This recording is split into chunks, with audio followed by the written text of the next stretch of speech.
Welcome to Kavita home cooking.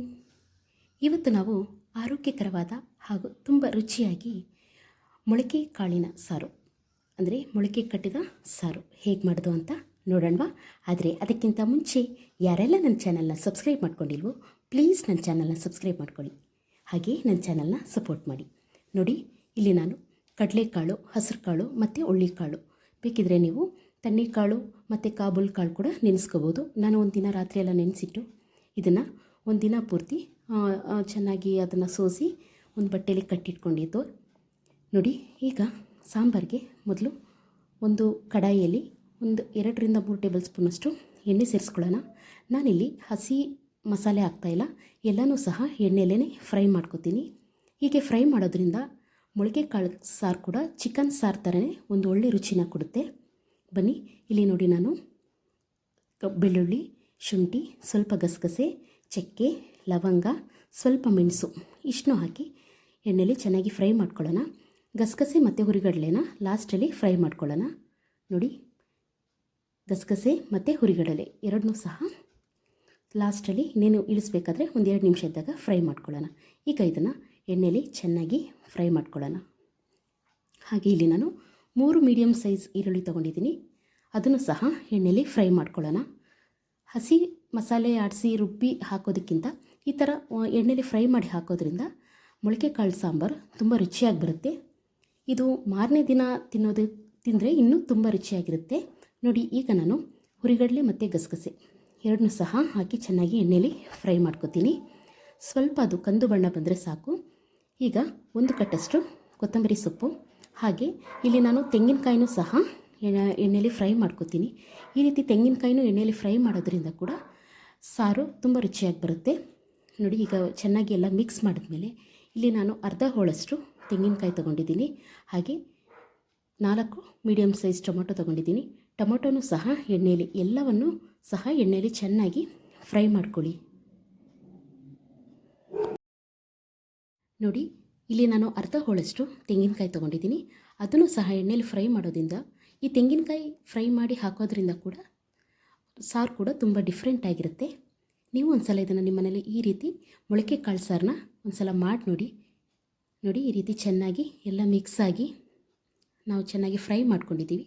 ಈಗ ಇದು ತಣ್ಣಗಾಗಲಿ. ನೋಡಿ, ಈಗ ತಣ್ಣಗಾಗಿದೆ. ನಾನಿಲ್ಲಿ ಅರ್ಧ ಮಸಾಲೆನ ಆಡಿಸ್ಕೊತೀನಿ, ಇನ್ನು ಅರ್ಧ ಮಸಾಲೆಗೆ ಟೊಮೊಟೊನ ಸೇರಿಸಿ ಆಡಿಸ್ಕೊತೀನಿ. ಈ ರೀತಿ ಮಾಡ್ಕೊಳ್ಳಿ, ಇಲ್ಲಾಂದರೆ ನೀವು ಸಪ್ರೇಟಾಗಿ ಕೂಡ ಟೊಮೊಟೊ ಆಡಿಸ್ಕೋಬೋದು. ಈಗ ಈ ರೀತಿ ಎಲ್ಲ ಚೆನ್ನಾಗಿ ಪೇಸ್ಟ್ ಮಾಡಿ ಇಟ್ಕೊಂಡ್ಮೇಲೆ ನೋಡಿ, ಈ ರೀತಿ ನುಣ್ಣಗೆ ಪೇಸ್ಟ್ ಮಾಡಿಟ್ಕೊಳ್ಳಿ. ಇನ್ನು ಅರ್ಧ ಮಸಾಲೆನ ಕೂಡ ಅದನ್ನು ಸಹ ನಾನು ಟೊಮೊಟೊ ಹಾಕಿ ಟೊಮೊಟೊನ ಸೇರಿಸಿ ಆ ಮಸಾಲೆ ಜೊತೆ ರುಬ್ಕೊತಾ ಇದ್ದೀನಿ. ಈ ರೀತಿ ಪೇಸ್ಟ್ ಮಾಡಿ ಇಟ್ಕೊಳ್ಳಿ. ಈಗ ಒಂದು ಕುಕ್ಕರ್, ಇದನ್ನು ನೀವು ಪಾತ್ರೆಯಲ್ಲಿ ಕೂಡ ಮಾಡ್ಕೋಬೋದು. ನಾನಿಲ್ಲಿ ಕುಕ್ಕರಲ್ಲಿ ಇವತ್ತು ಮಾಡಿ ತೋರಿಸ್ತಾ ಇದ್ದೀನಿ. ನೋಡಿ, ಈ ರೀತಿ ಒಂದು ಕುಕ್ಕರ್ಗೆ 3-4 ಟೇಬಲ್ ಸ್ಪೂನಷ್ಟು ಎಣ್ಣೆ ಹಾಕ್ಕೊಳ್ಳೋಣ.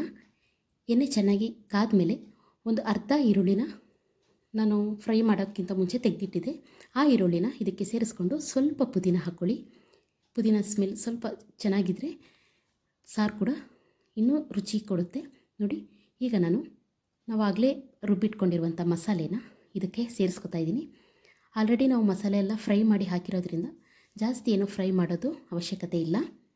ನೋಡಿ, ಈ ರೀತಿ ಎಣ್ಣೆಯಲ್ಲಿ ಚೆನ್ನಾಗಿ ಮಿಕ್ಸ್ ಮಾಡಿ ಎಲ್ಲ ಮಸಾಲೆಗಳನ್ನೂ ಕುಕ್ಕರ್ಗೆ ಹಾಕಿ ಚೆನ್ನಾಗಿ ಫ್ರೈ ಮಾಡ್ಕೊಳ್ಳಿ.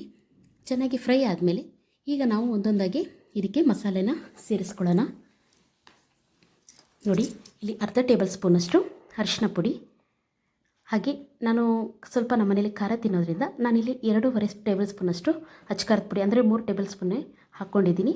ಹಾಗೆ 3 ಟೇಬಲ್ ಸ್ಪೂನ್ ಅಚ್ಚಕಾರದ ಪುಡಿ, 2 ಟೇಬಲ್ ಸ್ಪೂನಷ್ಟು ಧನಿಯಾ ಪುಡಿ ಹಾಕ್ಕೊಂಡಿದ್ದೀನಿ. ಇಲ್ಲಿ ಯಾವುದೇ ರೀತಿ ಸಾಂಬಾರು ಪುಡಿ ಹಾಗೆ ಯಾವುದು ಯೂಸ್ ಮಾಡ್ತಾ ಇಲ್ಲ. ಹಾಗೆ ಸ್ವಲ್ಪ ಅರ್ಧ ಟೇಬಲ್ ಸ್ಪೂನಷ್ಟು ಗರಂ ಮಸಾಲೆ ಹಾಕ್ಕೊಂಡಿದ್ದೀನಿ. ಇಷ್ಟನ್ನು ಹಾಕಿ ಚೆನ್ನಾಗಿ ಈ ಮಸಾಲೆ ಜೊತೆ ಮಿಕ್ಸ್ ಮಾಡ್ಕೊಳ್ಳಿ. ಮಿಕ್ಸ್ ಮಾಡಿಕೊಂಡು ನಾನಿಲ್ಲಿ ಆಲೂಗಡ್ಡೆ ಮತ್ತು ಬದನೆಕಾಯಿ ತೊಗೊಂಡಿದ್ದೀನಿ. ಎಲ್ಲರಿಗೂ ಗೊತ್ತಿರೋ ಹಾಗೆ ಮೊಳಕೆ ಕಾಳು ಸಾರಿಗೆ ಇದೆರಡೂ ಇಲ್ಲದೇ ಇದ್ದರೆ ಆ ಮೊಳಕೆ ಕಾಳು ಸಾರು ಪೂರ್ಣ ಆಗಲ್ಲ.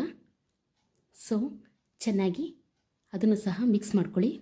ನೋಡಿ, ಇಲ್ಲಿ ನಾನು ಮೊಳಕೆ ಕಾಳನ್ನ ಚೆನ್ನಾಗಿ ನೀರಲ್ಲಿ ವಾಶ್ ಮಾಡಿ ಈಗ ಇದಕ್ಕೆ ಸೇರಿಸ್ಕೊತಾ ಇದ್ದೀನಿ. ಈ ರೀತಿ ನೀವು ಕೂಡ ನಿಮ್ಮ ಮನೇಲಿ ಒಂದು ಸಲ ಟ್ರೈ ಮಾಡಿ ನೋಡಿ.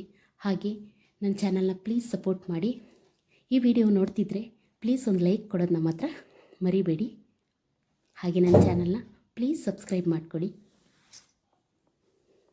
ಈ ಸ್ಟೇಜಲ್ಲಿ ಲಾಸ್ಟಲ್ಲಿ ಸಾರಿಗೆ ರುಚಿಗೆ ತಕ್ಕಷ್ಟು ಉಪ್ಪು ಸೇರಿಸ್ಕೊಳ್ಳೋಣ. ಉಪ್ಪು ಹಾಕಿ ಒಂದು 2ರಿಂದ 3 ನಿಮಿಷ ನೀಟಾಗಿ ಮಿಕ್ಸ್ ಮಾಡ್ಕೊಳ್ಳಿ.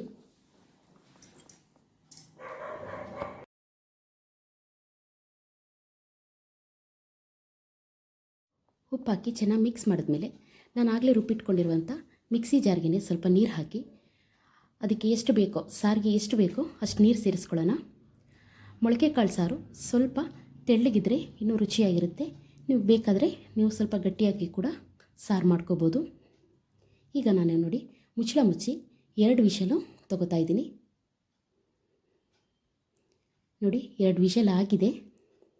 ಈಗ ಎಷ್ಟು ಚೆನ್ನಾಗಿ ಎಣ್ಣೆ ಬಿಟ್ಟು ನಮ್ಮ ಮೊಳಕೆ ಕಾಳು ಅಂದರೆ ಆರೋಗ್ಯಕರವಾದ ಹಾಗೆ ರುಚಿಯಾದ ಮೊಳಕೆ ಕಾಳು ಸಾರು ರೆಡಿಯಾಗಿದೆ. ನೀವು ಕೂಡ ನಿಮ್ಮ ಮನೇಲಿ ಇದನ್ನು ಟ್ರೈ ಮಾಡಿ ನೋಡಿ, ಹೇಗೆ ಬಂದಿದೆ ಅಂತ ನನಗೆ ಪ್ಲೀಸ್ ಕಮೆಂಟ್ ಮೂಲಕ ತಿಳಿಸಿ. ಈ ವಿಡಿಯೋ ನಿಮಗೆ ಇಷ್ಟ ಆದರೆ ಲೈಕ್ ಮಾಡಿ, ಶೇರ್ ಮಾಡಿ. ತುಂಬ ಇಷ್ಟ ಆದರೆ ಪ್ಲೀಸ್ ನನ್ನ ಚಾನಲ್ನ ಸಬ್ಸ್ಕ್ರೈಬ್ ಮಾಡ್ಕೊಳ್ಳಿ. ಹಾಗೆ ನನ್ನ ಚಾನಲ್ನ ಸಪೋರ್ಟ್ ಮಾಡಿ. Thank you.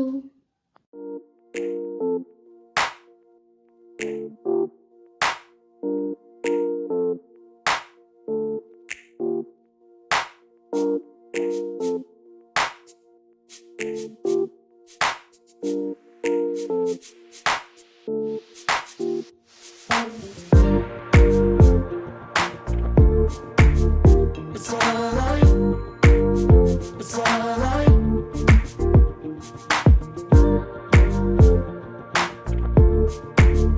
It's alright.